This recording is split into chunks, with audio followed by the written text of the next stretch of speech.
কিছুদিন আগে নাস্তিক আসাদ নূর এবং তার সমসাময়িক কিছু লোকজন, অর্থাৎ তাদের গ্রুপেরই কিছু নাস্তিক লোকজন এআই দিয়ে তৈরি করেছে মিস্টার শায়েখ আহমদুল্লাহ এবং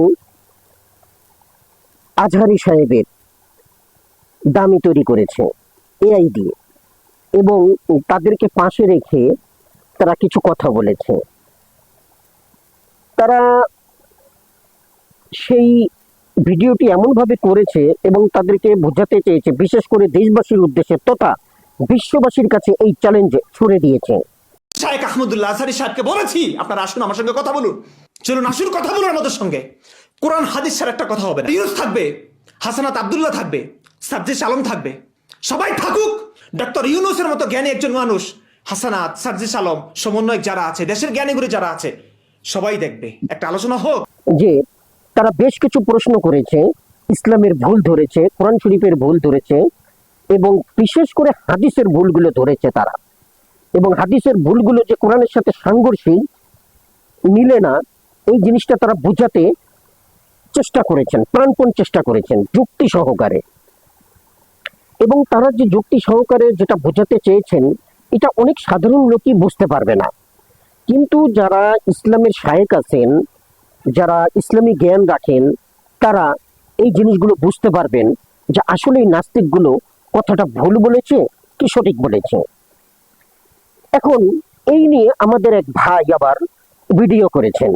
এরে কালা কুত্তার নাম দেওয়াটা সার্থক। নতুন নতুন গোবর খাওয়া শুরু করছে, পোলা শখ দেখছেন। মিজানুর রহমান আজহারি, শেখ আহমদুল্লাহ ওনাদের সাথে বসতে চায়। সাবস্ক্রাইবার বুস্ট করার জন্য এর থেকে ফ্রি অ্যাডভার্টাইজমেন্ট আর কি হইতে পারে। এরে শুন, সত্যিকারের ইসলামিক স্কলারসরা তোদের মতো জোকারের সাথে বসে টাইম ওয়েস্ট করবে না, কারণ সিংহ যদি গাদার সাথে বসে, গাদা তো অ্যাটেনশন পাবেই। এই ভাইটি এই নাস্তিক লোকগুলোকে যাতা কথা বলেছেন এবং তাদেরকে বুঝাতে চেয়েছেন যে তারা এইভাবে অনলাইনে এসে তাদেরকে একটা চ্যালেঞ্জ ছুড়ে দিলেন আর তাদের চ্যালেঞ্জে তারা পা দিয়ে দিবেন, এতটা বোকা তারা নন, মানে আমাদের শায়েখগণ এত বোকা নন। তাদের কথায় তাদের কাছে গিয়ে তাদের সাথে বক্তৃতা করা বা তাদের সাথে কথা বলা, তার মানে তাদের প্রেস্টিজে, আত্মসম্মানে লাগা উচিত, যেখানে সেখানে তো আর কথা বলা যায় না। অর্থাৎ তিনি বুঝাতে চাচ্ছেন যে উলুবনে মুক্তা ছড়ানো ঠিক না। আসলে এই ভাইটির বয়স কম, এই ভাইটি অনেক কিছুই হয়তো বোঝেন না, তবে এই ভাইটি ভালো ভালো কন্টেন্ট তৈরি করেন। এই ভাইটির কন্টেন্ট গুলো আমি দেখেছি, কন্টেন্ট গুলো খুব ভালো লাগে, আমি খুব লাইকও দিয়ে থাকি এই ভাইটির ভিডিওগুলোতে। তবে তাই বলে এই নয় যে ভাইটির সব কিছুই সঠিক হয়ে যাবে। যেমন এই ভিডিওটি তিনি তৈরি করেছেন এবং এই পারপাসে তিনি আরো একটি ভিডিও তৈরি করেছেন, যে ভিডিওতে তিনি বুঝাতে চেয়েছেন যে মানে নাস্তিকদেরকে নেস্তানাবুদ করার জন্য তিনি সেই ভিডিওগুলো তৈরি করেছেন। কিন্তু ভাই, এইভাবে কি মানুষকে নেস্তানাবুদ করা ঠিক? ইসলাম কি এই কথা বলেছে? আপনি যে কথাগুলো বলেছেন এই কথাগুলো আসলে সঠিক নয়, কারণ ইসলামে দাওয়াত দেওয়া, ইসলামী দাওয়াত দেওয়া, মানুষকে ইসলামের প্রচার করা, এটা ইসলামের দায়িত্ব। এখন আমাদের দেশের শায়েখগণ বা মুফতি এবং ইমামগণ যেভাবে দাওয়াত দিয়ে থাকেন, প্যান্ডেল টানিয়ে, শত শত মাইক টানিয়ে চালিয়ে, তারপর সেখানে তারা ইসলামের গল্প বলে থাকেন, কত ধরনের গল্প বলে থাকেন। এই সব কিছুই তাদের উদ্দেশ্য থাকে ইসলামের দিকে প্রচারণা করা, ইসলামের প্রতি আকৃষ্ট হওয়া, মানুষকে কোরআন এবং হাদিসের সংস্পর্শে নিয়ে আসা, আল্লাহকে ভালোবাসার জন্যই তারা এই কাজগুলো করে থাকেন। এখন আমার কথা হচ্ছে কি ভাই, যাদেরকে তিনি এই দাওয়াতগুলো দিচ্ছেন তারা বেশিরভাগই মুসলিম, হয়তো অল্প কিছু সংখ্যক বিধর্মীয় সেই সমস্ত প্যান্ডেলে যান, তাদের বক্তৃতাগুলো শোনেন, আবার সেই সমস্ত প্যান্ডেলে ওই সমস্ত বিধর্মীদেরকে তারা মুসলমানের দাওয়াত দেয় এবং তারা ইসলাম কবুলও করে। কিন্তু এইভাবেই দাওয়াত দিলে কি সেটা সম্পূর্ণ হয় না? এইভাবে দাওয়াত দিলেই সম্পূর্ণ হয় না। আপনি শুধু প্যান্ডেলটা নিয়ে নিরাপদ জায়গায় বসে দাওয়াত দিবেন, এইটা তো ইসলাম বলে নাই। আপনি যদি নবী করিম সাল্লাল্লাহু আলাইহি সাল্লামের জীবনের দিকে তাকান, উনি যখন ইসলাম প্রচার করেছেন তখন ওমর রাদিয়াল্লাহু তাআলা আনহু ছিলেন একজন মাস্তান, বড় রকমের মাস্তান, বিরাট রংবাজ। তার সাথে কথা বলবে, উঁচু গলায় কথা বলবে কিংবা তার সাথে পেরে উঠবে এমন লোক তৎকালীন আরব সমাজে কেউ ছিল না।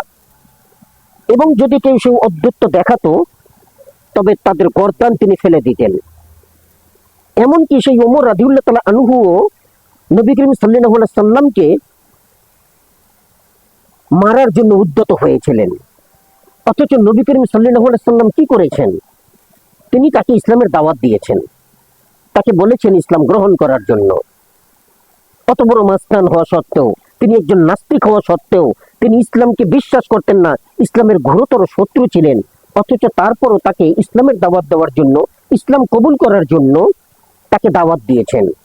এমনি ভাবে অনেক বিধর্মী রাজাও ছিলেন যারা দেশ পরিচালনা করতেন, তাদেরকে পর্যন্ত তিনি চিঠি লিখে এই ইসলামের দাওয়াত দিতেন ইসলাম কবুল করার জন্য।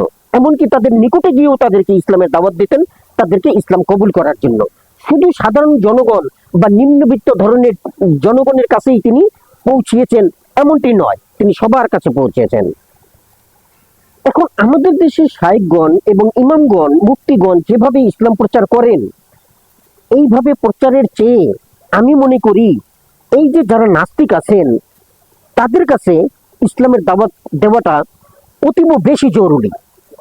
যেটা ডক্টর জাকির নায়েক করেছেন, তাকে স্যালুট জানাই। তিনি পৃথিবী ভরে শুধুমাত্র ইসলামী লোকগুলোকেই দাওয়াত দেওয়ার জন্য তিনি প্যান্ডেল টানাননি, তিনি বড় বড় প্যান্ডেলটা নিয়েছেন, বড় বড় অনুষ্ঠান আয়োজন করেছেন, বড় বড় প্রোগ্রাম করেছেন। সেখানে বেশিরভাগ বিধর্মী উপস্থিত থাকতো এবং তিনি বিধর্মীরা উপস্থিত থাকলে তাদের সামনে লেকচার দিতে বেশি স্বাচ্ছন্দ্য বোধ করতেন। কারণ তার কথা ছিল যে মুসলিমরা তো মুসলিম আছেই, যদিও তাদের কিছু ভুল আছে সেই ভুলগুলো তারা সংশোধন হয়ে যাবে, বা আমার এই লেকচারগুলো শুনলে কিংবা কোরআন হাদিস পড়লে তারা সেই ভুলগুলো সংশোধন করতে পারবে। আর যারা সত্যিকারের মুসলিম তারা ভুল সংশোধনের জন্য কারো না কারো শরণাপন্ন হবে, জ্ঞানীদের শরণাপন্ন হবে এবং তাদের ভুলগুলো শুধরিয়ে নেবে। কিন্তু যারা বিধর্মী আছে তারা কিভাবে শুধরাবে? সেই জন্য ইসলামের দাওয়াতটা তাদের কাছে, এই দাওয়াতটা বেশি জরুরি বলে তিনি মনে করতেন। আর তাই তিনি তার লেকচারগুলো এমন ভাবে সাজাতেন যে বিধর্মীর জন্যই তিনি বিশেষ করে প্যান্ডেল টানাতেন এবং তাদের সামনে বুক ফুলিয়ে টান টান করে দাঁড়িয়ে কথা বলতে এবং ইসলামের দাওয়াত দিতে এতটুকু কুণ্ঠিত বোধ হন না, এখনো হন না। ঠিক তেমনি ভাবে আজকে নাস্তিকরা, আগে তো অল্প কিছু সংখ্যক নাস্তিক দেখা যেত, এখন নাস্তিকের যেন অভাব নেই। মানে সোশ্যাল মিডিয়া স্ক্রল করলেই এই নাস্তিকদের ভিডিওতে এখন ভরে যাচ্ছে।